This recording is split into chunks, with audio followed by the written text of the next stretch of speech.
Bonjour, bonjour à tous. Je suis ravie de vous retrouver aujourd'hui pour une vidéo pour la semaine de la sensibilité qui se déroule en ce moment du 11 au 19 janvier. Et aujourd'hui, il va y avoir un super interview avec Pascal Michelon qui a accepté de faire cette interview avec moi où je vais lui poser plein de questions.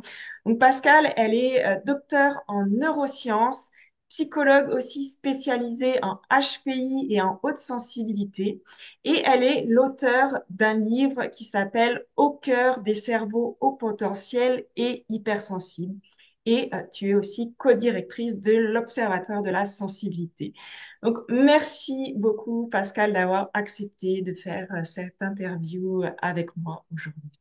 Merci à toi, Christine. C'est un plaisir d'être là avec toi, avec toutes les personnes qui nous écoutent, qui sont sensibles et sensibles à l'impossibilité de diffuser les connaissances aussi autour de ce concept. C'est quelque chose qui me tient à cœur. Donc, merci de cette opportunité.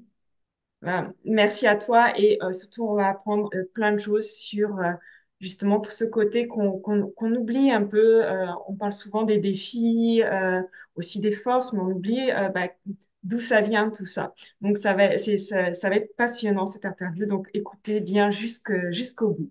Alors déjà, avant d'entamer le sujet, le cœur du sujet, est-ce que tu peux nous parler un peu de ton parcours et de ce qui t'a amené à étudier la haute sensibilité? Volontiers, aussi de parcours. Qu'est-ce qui ferait sens? Hum, Moi, au cœur de mon parcours, je pense que c'est comprendre qui était vraiment mon moteur. Donc, j'ai commencé par des études en psychologie, puis je me suis orientée vers les neurosciences qui me semblaient vraiment fascinants pour comprendre justement ce qui se passe un peu dans la boîte noire, dans le cerveau des êtres humains. J'ai ensuite fait de la recherche dans tous ces domaines-là, ce qu'on connaît du cerveau pour aider les personnes à mieux se vivre. Et dans l'accompagnement, pour des raisons peut-être plus personnelles, parce qu'il y avait pas mal de HPI dans mon cercle proche, je me suis spécialisée dans l'accompagnement de ces personnes-là. Et vu que le HPI est souvent relié, enfin, coexiste, on va dire plutôt avec la sensibilité, j'en suis arrivée petit à petit à la sensibilité aussi. Bon, on aura l'occasion peut-être de reparler de ces différents liens. Donc voilà un petit peu le fil conducteur qui m'a amené jusqu'à toi aujourd'hui. Et qu'est-ce qui t'a passionné le plus dans ce travail en neurosciences et en psychologie? Qu'est-ce qui te passionne là-dedans? Alors moi, c'est vraiment la découverte, hein, de rechercher, arriver à comprendre quelque chose. Donc en sciences dures, pures, et dures, en laboratoire, c'est rare qu'on fasse des méga découvertes. Donc c'est toujours un petit travail petit à petit. Et dans l'accompagnement, c'est la même chose finalement. C'est accompagner des personnes à se découvrir elles-mêmes, hein, à découvrir leurs qualités, leurs caractéristiques, à rechercher les obstacles qu'elles peuvent avoir à l'intérieur d'elles. Donc c'est le même travail de chercheur finalement et de découverte. Et dans l'accompagnement, ce qui est génial aussi, c'est que chaque personne est unique finalement. Euh, donc là, on va parler de la sensibilité en général, de la haute sensibilité. Il y a des caractéristiques communes, mais pas oublier que chacun le vit quand même différemment en fonction de son parcours de vie, de sa personnalité et de tout un tas d'autres caractéristiques. Et c'est passionnant pour un psychologue, je trouve, pour un chercheur aussi, cette diversité. Et est-ce que tu pourrais nous définir, justement pour rentrer maintenant dans le cœur du sujet, Mhm. ce que signifie être hautement sensible au point de vue de la neuroscience? C'est une question très vaste. Euh, donc, du point de vue de la neuroscience, déjà, juste pour remettre les choses au clair, c'est un concept qui est pas très répandu en tant que tel, hein. La notion de sensibilité, peut-être plus au niveau sensoriel, est bien connue en neurosciences. Par contre, la sensibilité émotionnelle, c'est un concept qui est peu reconnu, peu étudié sous ces termes-là. Donc, c'est difficile de donner une réponse très claire. Mais comme je comprends, moi, la sensibilité, euh, et je pense qu'il y a peut-être deux grandes caractéristiques qu'on pourrait dégager. au niveau de la détection déjà. Donc, je pense qu'il y a cette capacité à détecter de nombreux changements, de nombreuses subtilités dans l'environnement, que ce soit dans l'environnement des objets ou dans les personnes, hein. Donc, c'est vraiment déjà ça, cette capacité à capter, finalement, à détecter. Et l'autre versant, je pense, de la sensibilité, c'est la capacité à être touché parce qu'on capte, la capacité à être peut-être ému finalement. Donc il y a vraiment ces deux aspects, de capter plein d'informations et d'être, oui, je dirais, c'est vraiment touché, d'être, c'est ça, c'est-à-dire être sensible, hein, d'être touché par ce qu'on perçoit aussi. Et quelles sont les particularités eh bien, du cerveau des personnes qui ont une sensibilité plus élevée que les autres? Et en quoi eh bien, le traitement des émotions ou des stimuli sensoriels va différer eh bien, en fait, de la plupart des autres personnes? Alors déjà, juste là, tu parles de sensibilité élevée, donc pour mettre les choses au clair aussi, tout le monde est sensible en fait, hein. Mm, Et comme beaucoup de caractéristiques humaines, psychologiques, la sensibilité, ça suit ce qu'on appelle la courbe de normalité, hein, tu vois, qui fait une petite box au milieu, où la majorité des gens sont similaires, on va dire, ce qui va constituer ce qu'on appelle une moyenne. mm, Donc pour la sensibilité, ça marche de la même façon. Donc la plupart des gens ont la même sensibilité. Et il y a des gens qui ont des sensibilités moins fortes, peu, et des gens qui ont une sensibilité plus forte. Donc dans les courbes d'études, on montre qu'il y a à peu près 25% se trouvent dans cette zone de sensibilité moins forte, et à peu près 25% dans cette zone de sensibilité plus forte. Donc, nous, tout ce qu'on va évoquer aujourd'hui, ça concerne les personnes qui sont plus sensibles. Dans les études, ce qu'on fait, c'est essayer de voir est-ce qu'il y a des différences entre les personnes qui sont moins sensibles et les personnes plus sensibles, un peu sur un continuum, en fait. Donc, qu'est-ce qu'on observe dans les cerveaux des personnes plus sensibles? Donc, il n'y a pas énormément d'études hein, à ce jour. C'est quand même mm. encore sous une forme exploratoire, mais on commence à en avoir de plus en plus. Donc, au niveau de la détection, cette caractéristique dont je parlais tout à l'heure, on s'aperçoit que le seuil pour les personnes plus sensibles est plus bas. C'est-à-dire que ton cerveau aura besoin de moins d'informations pour réagir si tu es plus sensible. Donc, dans la vie courante, c'est pour ça que une lumière va pouvoir te déranger si tu es plus Mm, mm. sensible, alors qu'elle ne dérangera pas la plupart des gens autour de toi, en fait. C'est vraiment au niveau sensoriel, tes capteurs ont ce seuil de réactivité qui est plus bas. Donc là, je parle d'un désagrément, mais du coup, ça fait que tu vas pouvoir capter plein d'informations subtiles et fines que les autres auront plus de mal à capter aussi. Donc ça, c'est vraiment une des grandes différences. Après, quand on met des gens dans des scanners cérébraux, tu sais, pour voir qu'est-ce qui Ouais. s'active dans leur cerveau pendant qu'ils sont en train de faire des tâches, ou de réfléchir ou de regarder des images, par exemple, on s'aperçoit que pour les personnes plus sensibles, si tu leur montres des scènes hein, visuelles, qu'elles soient émotionnelles ou pas d'ailleurs, il y a plus d'activité dans les zones de leur cerveau qui traitent l'information qu'ils sont en train de Mm, percevoir, en fait. Donc, comme s'il y avait une analyse hein, plus, plus poussée, plus profonde. C'est là qu'on ne sait pas trop, en fait, hein, ce qui se passe, mais en tout cas, il y a plus d'activité dans ces zones-là pour les personnes plus sensibles. Donc, elles vont probablement capter plus d'informations, faire attention à pas mal d'informations, et dans les scènes émotionnelles, être d'autant plus focalisées sur tous les aspects émotionnels de la scène. Donc, il y a plus d'activité dans certaines zones, dans les zones visuelles de compréhension, d'analyse de tout ce qui est perçu. On s'aperçoit aussi un autre aspect important.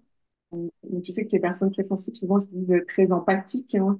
On parle souvent d'elles comme des éponges, même. Il y a vraiment cette idée d'être touché, d'absorber les émotions qui se passent autour, hein, chez les autres, hein.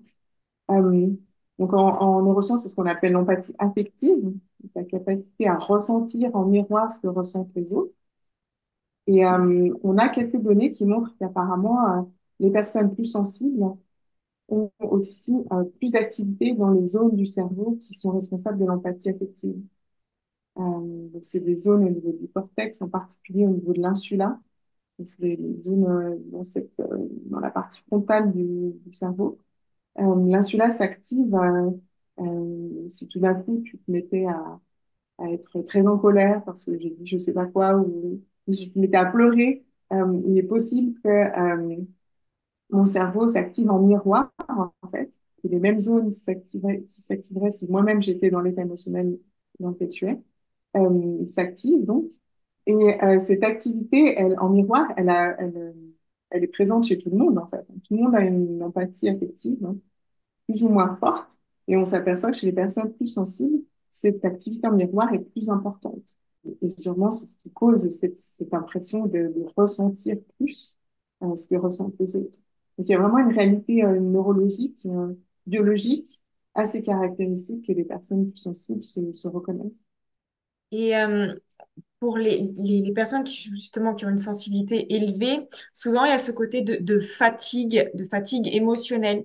Et quels mécanismes en fait cérébraux pourraient expliquer eh bien cette fatigue là chez chez les personnes qui ont une sensibilité plus élevée? Et je pense qu'il y a deux réponses peut-être. Donc, il y a une notion de saturation, on entend aussi beaucoup chez les personnes plus sensibles.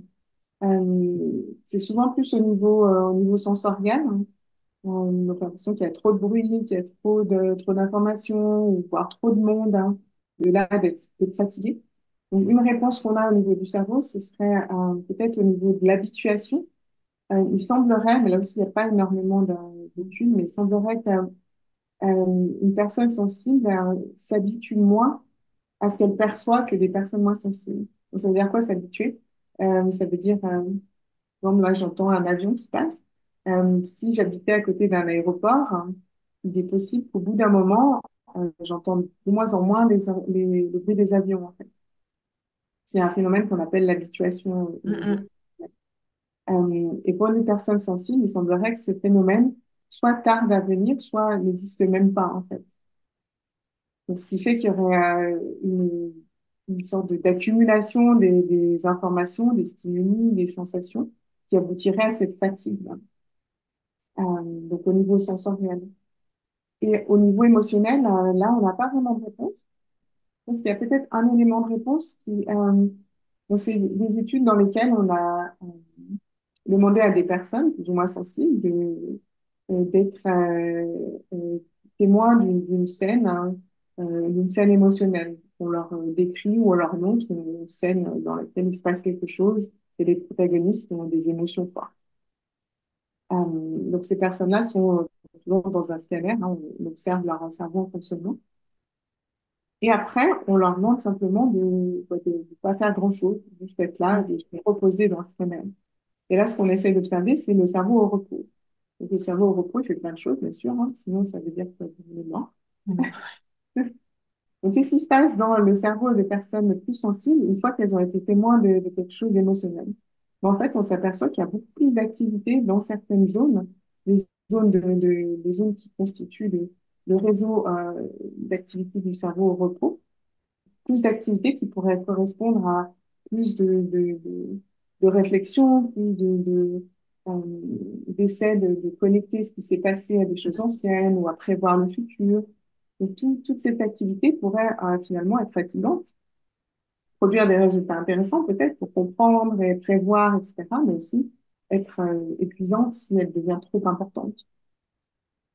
Donc, je pense que là, il y a aussi une question, on abordera sûrement ça après, mais il y a une question intéressante de est-ce que c'est fatigant ou épuisant finalement, et comment on régule tout ça, hein. On va y venir, j'imagine.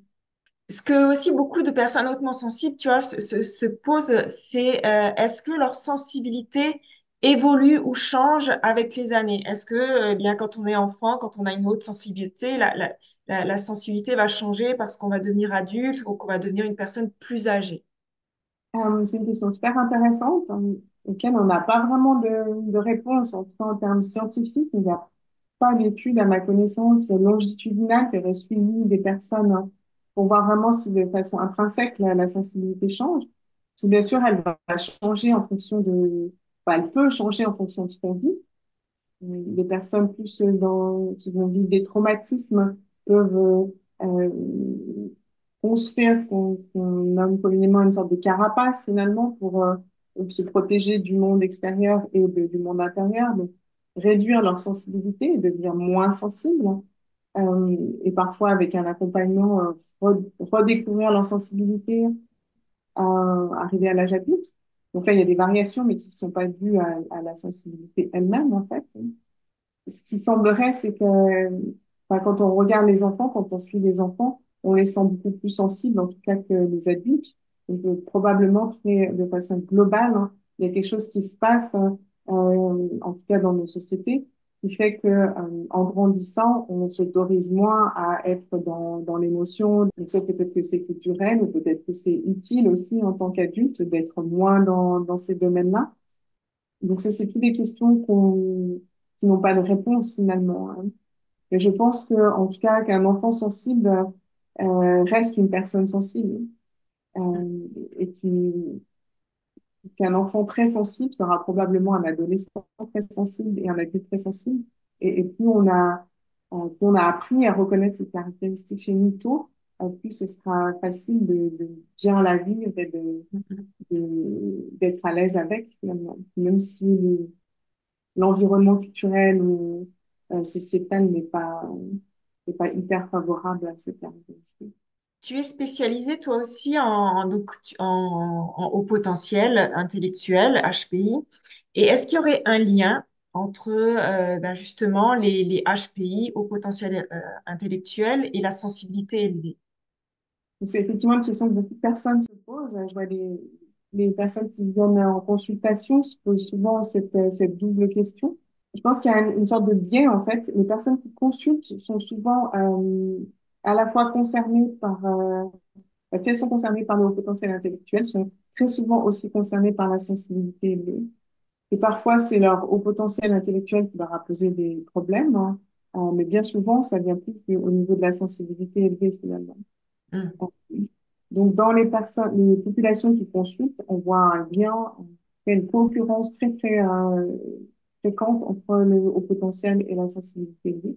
Donc, le haut potentiel intellectuel, hein, juste pour remettre les choses en place, c'est le fait d'avoir des capacités intellectuelles qui sont au-dessus de la norme, hein, Hmm. au niveau de la mémoire, de la vitesse ou de la capacité à faire des liens entre les informations. Donc, c'est une capacité de traitement et d'analyse du cerveau qui est supérieure à la norme.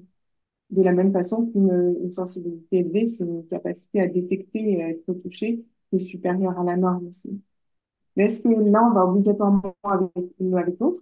Euh, Pas forcément. Je pense que dans la population générale, déjà en termes de pourcentage, on s'aperçoit que selon le même critère, il y a à peu près 5% de la population qui ont des capacités qui sont largement supérieures à la norme. Et quand on regarde la sensibilité élevée, on est plus dans les 20%. Après, est-ce que ce sont des biais statistiques de où est-ce qu'on met les curseurs, etc. Peut-être. C'est pas, c'est vraiment pas évident de répondre à cette question. Parce qu'on pourrait imaginer que si le cerveau est plus performant, pourquoi il serait pas plus performant à détecter aussi les informations? D'ailleurs, il y a quelques études, hein, mais très peu de nouveau, où on voit que le cerveau des personnes HPI est plus à un seuil de détection plus bas pour des stimuli auditifs. Donc, la réponse n'est pas évidente à cette question-là. Il semblerait qu'il y ait plus de personnes plus sensibles que des personnes plus performantes Hmm. au niveau intellectuel. Et donc là, on a vu les HPI et la sensibilité élevée. Entre les hommes et les femmes, est-ce qu'on observe une différence de sensibilité au féminin et où est cette sensibilité au masculin? Y aurait-il une différence? Donc, c'est toujours intéressant aussi ces questions de différence de genre. Donc là, je pense on a vraiment pas de réponse, hein, sur le plan scientifique, hein. Moi, là, je parle donc juste en tant que thérapeute dans mon expérience en consultation, hein. J'ai l'impression vraiment qu'il y a pas de différence. Donc, quand la sensibilité peut s'exprimer finalement. Au niveau des différences hommes-femmes en termes cérébrales, il n'y en a pas tant que ça, hein, finalement. Je pense qu'on est très conditionné par notre éducation et notre culture, hein. Et le cerveau est très malléable et se développe plus ou moins en fonction des expériences rencontrées. Donc j'ai l'impression que au niveau de la sensibilité, c'est surtout ça qui va se passer. Que les hommes ont moins le droit d'être sensibles, hein, déjà en tant que petits garçons, et ce qui fait qu'ils vont vivre leur sensibilité de façon très différente. Mais j'ai pas l'impression, quand on les entend parler, que leurs caractéristiques soient vraiment différentes. Et Mm, d'ailleurs, c'est probablement un axe de recherche qu'on va développer au sein de l'Observatoire de la sensibilité. Euh, D'aller explorer cette sensibilité au masculin aussi. Et j'espère qu'il y a des hommes qui nous écoutent, de garder un œil sur le site de l'Observatoire de la sensibilité pour pouvoir participer à cette enquête qu'on lancera en 2025. Donc, de toute façon, je mettrai le lien aussi dans la description pour que les gens puissent y aller, aller voir aussi le site de l'Observatoire.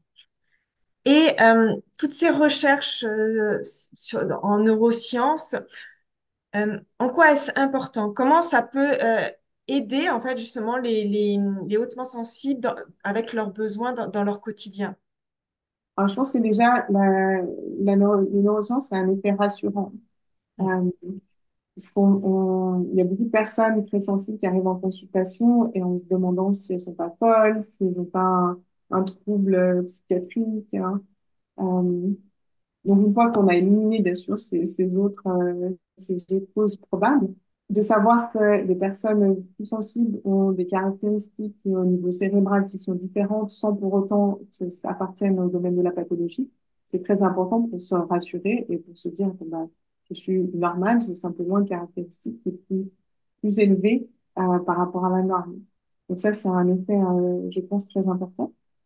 Ensuite, on peut faire des liens entre c'est un peu ce que je fais dans mon livre, hein, entre les caractéristiques du cerveau et les besoins finalement d'une personne plus sensible.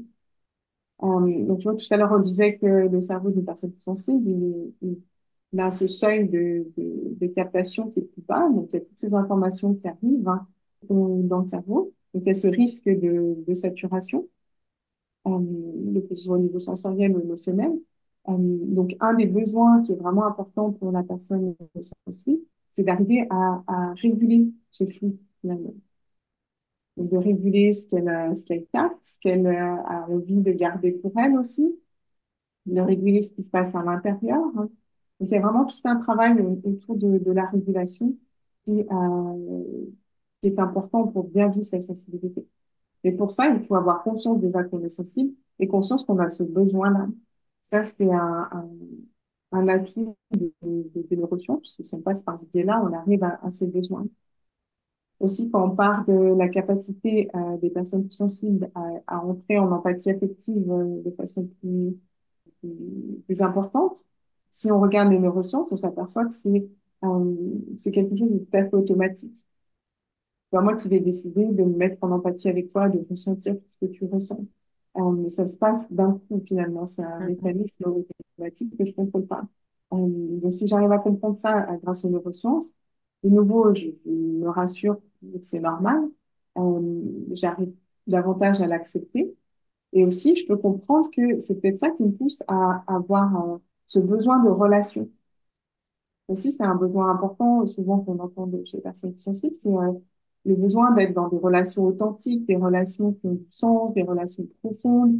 Et le grand étonnement de voir qu'il y a plein de gens qui ont l'air de s'en méfier totalement, qui se contentent de rapports superficiels, ou qui peuvent être aussi euh, dans de la malveillance ou c'est un autre sujet. Donc, finalement, si on arrive à faire le lien entre ce fonctionnement du cerveau et ce besoin de relation, de nouveau, ça le normalise et ça permet de peut-être y répondre de façon différente, de façon plus consciente. Peut-être tu peux me demander quel rapport entre l'empathie et la relation. En fait, l'empathie au niveau des neurosciences, au niveau de l'évolution humaine, en fait, on se rend compte qu'elle est là pour provoquer des comportements proactifs, en fait.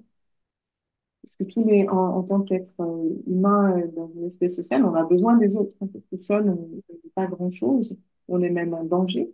Donc, l'évolution et notre cerveau nous pousse à avoir des comportements qui vont faire qu'on va vers les autres Et l'empathie, c'est un de ces mécanismes, finalement. Si j'ai accès à ce qui se passe en toi, à tes émotions, à tes besoins, je vais pouvoir plus facilement aller vers toi et avoir envie Mm, de mm. satisfaire ces besoins. Si j'ai aucune idée de ce qui se passe en toi, mais je vais pas forcément venir vers toi pour te secourir. Et pour, avec toutes les connaissances, enfin, comment toutes ces connaissances et bien sûr la recherche vont influencer les approches d'accompagnement justement pour les spécialisés, pour les hautement sensibles. Donc là, il n'y a pas vraiment de grande tendance, hein, parce que comme je disais, au niveau de la recherche, il n'y a pas beaucoup d'informations et elle passe peu souvent vers les thérapeutes aussi. C'est pour ça que le rôle d'interview comme on fait ou le rôle de l'observatoire aussi, c'est important de diffuser les informations et jusqu'aux personnes qui peuvent les utiliser, donc les accompagnants ou les personnes sensibles elles-mêmes. Donc au niveau de la thérapie, je pense que bah, déjà prendre compte que les thérapeutes connaissent tout ce qu'on vient d'expliquer au niveau du cerveau et Mm, les besoins qui en découlent. Ça peut être important pour rassurer les personnes qu'elles suivent et aussi pour orienter les thérapies ou les accompagnements finalement. Est-ce qu'on est vers des besoins de plus de régulation? Est-ce qu'on est vers des besoins de compréhension de ce qui se passe au niveau des relations? Il y a toute la problématique de la différence aussi. Une fois si on sait qu'il y a vraiment une différence, comment gérer cette différence en fait? Est-ce que je m'isole complètement? Est-ce que je m'adapte complètement? Ou est-ce que je mm, peux faire tout ça? Donc, tout ça, ça donne des orientations thérapeutiques. Et quelque chose qui peut être important aussi à connaître, c'est dans les études, on s'aperçoit que les environnements négatifs, hein, délétères, stressants, vont impacter les personnes plus sensibles plus que les personnes moins sensibles. Euh, et souvent, on se focalise là-dessus sur les effets désagréables, néfastes, etc. mm, Et il y a l'autre versant de la médaille, c'est que les environnements positifs vont être beaucoup plus profitables aux personnes plus sensibles qu'aux personnes moins sensibles. Donc ça peut être rassurant pour les personnes accompagnées, pour les thérapeutes aussi, d'apporter une aide, va être, qu'il y a un potentiel d'utilisation de l'aide qui est plus important en fait mm. chez la personne plus sensible que chez la personne moins sensible. Et on a parlé voilà, de toutes les recherches qui ont été faites. Mais quels aspects, on va mettre ça au pluriel, de la haute sensibilité resteraient à approfondir? euh, qu'est-ce, vers quoi on peut encore aller un peu plus loin? Alors là, il y a de quoi faire. Donc, tout ce que je t'ai décrit brièvement en termes de résultats des neurosciences, comme je te disais, il y a très peu d'études. Donc, déjà, confirmer ces résultats à des échelles plus grandes, ça serait vraiment important. Il y a peu d'études sur les enfants, donc ça pourrait être aussi intéressant. Et un domaine qui, moi, me tient à cœur, et que je trouve pourrait être intéressant aussi, il n'y a pas d'information, c'est faire le lien entre la sensibilité élevée et l'intelligence émotionnelle. Il y a il y a une sorte de nébuleuse là avec le Oui, concept de HPE, de haut potentiel émotionnel, qui serait le pendant du haut potentiel intellectuel. Mais de quoi parle-t-on finalement? Et là, il y a vraiment matière à faire des études.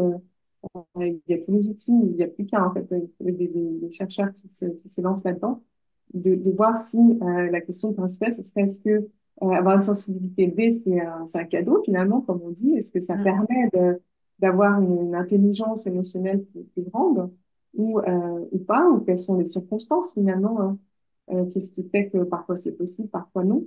Quand on regarde la population qui consulte, on s'aperçoit que très souvent, il y a des personnes sensibles ont des difficultés avec leur sensibilité parce qu'elles ont du mal à se réguler, à réguler. Donc, réguler, ça veut dire faire en sorte que les signaux qui sont perçus soient pas trop forts, en fait, pas trop envahissants. Donc, au niveau des émotions, ce serait arriver à faire que ma tristesse ou ma colère ne submerge pas, ne m'envahisse pas, ne m'empêche pas d'agir finalement. Et au contraire, une fois que j'arrive à l'accueillir, à la faire qu'elle soit envisageable, je puisse la regarder et la questionner pour avancer mm, finalement. mm. L'intelligence émotionnelle, elle devient possible quand justement on arrive à accueillir toutes ces informations émotionnelles et à les utiliser en fait. Donc l'intelligence émotionnelle, vu en termes de capacité, c'est la capacité à identifier que je suis en train de ressentir quelque chose, pouvoir le nommer, tu sais, qu'est-ce que c'est, qu'est-ce qui m'arrive tout d'un coup, là, est-ce que je suis en colère, est-ce que je suis juste un peu irritée, hein, à comprendre ce qui a provoqué cette colère, et au-delà, à comprendre ce qui se passe en moi, en fait, ce que vient me dire cette émotion, quel est mon besoin qui n'est pas satisfait et ce qui me met dans cet état-là. Et c'est à partir de ce moment-là que je vais pouvoir utiliser l'émotion qui est son but premier, hein, de nous faire faire quelque chose. Donc, soit de pouvoir exprimer mon besoin, ma demande, soit d'agir directement sur mon environnement, donc de pouvoir avancer finalement. Donc, finalement, mieux comprendre les liens entre sensibilité et intelligence émotionnelle, ça pourrait aussi donner des clés pour les personnes plus sensibles, pour mieux se vivre au quotidien et libérer leur, ce mot pouvoir qui est mis leur potentiel, leur pouvoir et l'utiliser pour eux et pour leur environnement, dans les interactions humaines et dans la créativité et tous les domaines où ça peut être utile. Au sein de l'observatoire aussi, dont je suis membre aussi, euh, il y a des cercles aussi qui recherchent aussi, qui font avancer aussi l'accompagnement. Donc, c'est vrai que dans l'observatoire, il y a plusieurs, ce qu'on appelle des cercles. En fait, c'est des ensembles de personnes qui ont été formées par l'observatoire, donc ont un minimum de connaissances sur la sensibilité élevée, qui souvent pratiquent euh, ont des pratiques d'accompagnement à côté, et qui vont se réunir, qui intervient aussi avec le pôle recherche de l'observatoire pôle dont je m'occupe en ce moment. Et dans le cadre de ces axes de recherche, on avait en 2024 lancé une enquête sur les techniques de régulation finalement des personnes sensibles, hein, pour essayer un peu de recenser ce que les personnes utilisent en termes de techniques de régulation et aussi pour étudier, mieux comprendre la population de personnes sensibles, on n'a pas beaucoup d'informations. Donc, c'est des résultats qu'on va essayer de partager sur le site de l'Observatoire, hein, sous la forme sous une forme qui n'est pas encore publique, mais qui sera interactive, utile à la fois sur les professionnels ou simplement concernés par la sensibilité élevée. Qu'est-ce que je peux dire sur cette enquête? Donc, on a eu plus de 300 réponses. Donc, merci à tous. Si certains d'entre vous ont répondu, merci de votre participation. 87% étaient des femmes, d'où ce besoin d'aller explorer la sensibilité au masculin aussi. Moi, quelque chose qui m'a vraiment marqué dans ces résultats, c'est l'aspect positif de la sensibilité, en fait. C'est que 80% des personnes interrogées disent être actuellement dans un bien-être psychologique et qu'elles se sentent bien finalement, euh, un bien-être de moyen à bon en tout cas. Et la majorité des personnes sont plutôt dans une paix intérieure plutôt que dans des difficultés. Donc ça, c'est quand même important parce que souvent on lie la sensibilité à quelque chose de trop, d'encombrant, etc. Mais c'est pas forcément le cas. Dans ces 300 personnes, on a aussi à peu près 86% qui disent accepter leur sensibilité. Donc ça, c'est génial, hein, parce que c'est quelque chose de se savoir sensible, mais après, c'est une autre étape d'arriver à accepter que l'on est. Et c'est là que ça va ouvrir la porte sur utiliser cette sensibilité, ou en tout cas bien la vivre. Et ce qui est intéressant, au-delà de ce grand nombre de personnes qui semblent bien vivre leur sensibilité, c'est que malgré tout, il y a quand même, pareil, 83% qui ont un sentiment important de décalage par rapport à leur environnement. Donc, elles se vivent bien, mais elles se sentent quand même en décalage. Donc, ce serait les autres éléments de l'enquête que vous donner des réponses, hein, sur un petit teaser. Hein. Et un autre donnée aussi importante, c'est que malgré le fait donc qu'elles disent bien se vivre, être dans un bien-être psychologique, elles rapportent quand même 80% aussi, 82% rapportent une fatigue importante liée à leur sensibilité. Donc, ça veut dire qu'on peut très bien vivre la sensibilité, être OK, accepter cette caractéristique. Ça n'empêche pas qu'il va y avoir des aspects au quotidien qui vont faire qu'on va avoir une vie qui est différente d'autres personnes moins sensibles ce sont des aspects à prendre en compte au quotidien également, seul ou accompagné. Mm. Donc voilà, j'en dis pas plus, affaire Oui, voilà, faut laisser, faut de laisser du suspense. l'observatoire. Et voilà, c'est pour dire en fait qu'il y a quand même des choses qui se font toujours actuellement voilà, pour en savoir plus et pour apporter encore plus aux personnes qui ont ces sensibilités plus élevées. Et justement, là, on arrive à la fin de l'interview. Quel conseil tu pourrais donner aux personnes hautement sensibles qui ont cette sensibilité plus élevée et qui ont envie de mieux comprendre et de mieux accepter leur sensibilité? Alors, c'est difficile de donner une réponse, parce que je pense on est toujours en chemin, quelles que soient nos caractéristiques, hein, en chemin vers une meilleure compréhension de soi, une meilleure acceptation de soi. Donc, tout dépend de, du point sur ce chemin où est la personne à laquelle je m'adresserai, en fait. Mm, Euh, je dirais qu'il y a vraiment à la base, hein, quelque chose qui permet de mieux vivre la sensibilité aidée, ce serait de comprendre ce que c'est qu'une émotion. Moi, je vois beaucoup de personnes en consultation qui sont plutôt en lutte, qui sont plutôt dans le rejet, qui se disent que c'est quelque chose qui vient les encombrer finalement, justement, qui est trop intense, qui arrive, qui vient des autres, mais quand on leur demande mais à quoi ça sert finalement ces émotions, bah, mm, souvent ça les fait réfléchir en fait. Alors, il y a plein de gens qui se sont déjà posé la question, mais il y en a aussi beaucoup qui ne se sont pas posé la question.